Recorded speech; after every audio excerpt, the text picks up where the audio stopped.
নমস্কাৰ প্ৰিয় শ্ৰোতাসকল, আজি এটি বিশেষ ভিডিঅ' লৈ আপোনালোকৰ ওচৰলৈ আহিছোঁ। আশা কৰোঁ আপোনালোক ভালে কুশলে আছে। অসমীয়া মাহৰ ৰাশিফল চেনেলটোলৈ আপোনালোকক স্বাগতম জনাইছোঁ। আজি আমি চাম সূৰ্যৰ ঘৰলৈ শুক্ৰ পূজাৰ পূৰ্বে অৰ্থ লাভ কৰিব 5 ৰাশিৰ জাতক জাতিকাসকলে। চাওচোন আপোনালোকৰ এই 5 ৰাশিৰ ভিতৰত আপোনালোকৰ ৰাশিটো আছেনে নাই। বৈদিক জ্যোতিষ অনুসৰি শুক্ৰ হৈছে সুখ, সমৃদ্ধি, সৌন্দৰ্য, বিলাসিতা আৰু প্ৰেমৰ কাৰক। গতিকে যেতিয়া 14 ছেপ্টেম্বৰৰ পৰা সিংহ ৰাশিত এই শুক্ৰই প্ৰৱেশ কৰিব, তেতিয়া সিংহ ৰাশিৰ অধিপতি হ'ব এই সূৰ্য।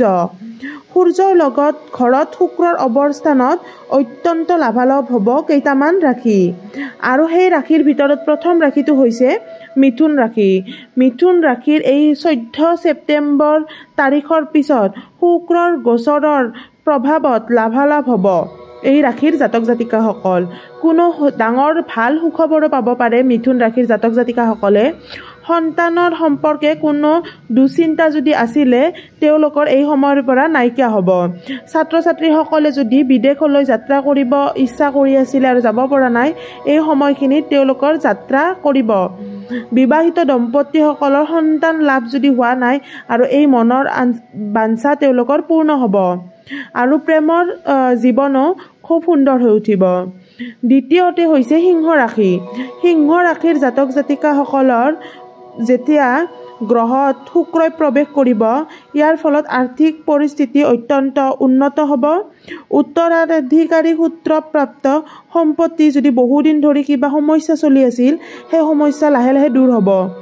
আদালততো যদি কোনো গোচৰ চলি আছিল, সেই ৰায় আপোনালোকৰ পক্ষত আহিব, আৰু বিনিয়োগবিলাকত আপোনালোকে বহুতো লাভালাভ পাব।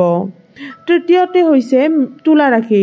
তুলা ৰাশি শুক্ৰৰ গোচৰৰ প্ৰভাৱত পূজাৰ পূৰ্বে আপোনালোকে ভাল সময় কটাব পাৰিব। প্ৰভাৱ প্ৰতিপত্তি বৃদ্ধি পাব তুলা ৰাশিৰ জাতক জাতিকাসকলৰ।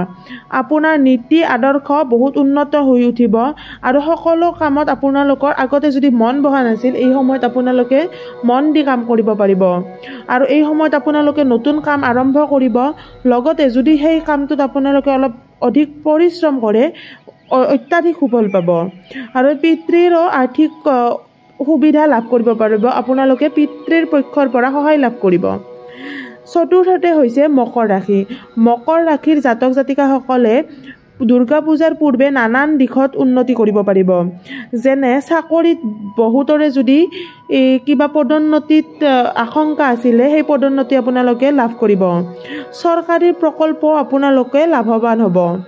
এই সময়ত আপোনালোকে যিকোনো বিদেশ যাত্ৰা কৰিব পাৰে। বিবাহিতসকলে শহুৰৰ ঘৰৰ তৰফৰ পৰা আৰ্থিক লাভ পাব, আৰু ব্যৱসায়ীসকলে বৃহৎ চুক্তি স্বাক্ষৰ কৰিবলৈ এই সময়খিনি অত্যাধিক শুভ হ'ব। আৰু পঞ্চম অৰ্থাৎ শেষৰ ৰাশিটো হৈছে কুম্ভ ৰাশি। কুম্ভ ৰাশিৰ জাতক জাতিকাসকলৰ ঘৰত সৌভাগ্য লাভ কৰিব।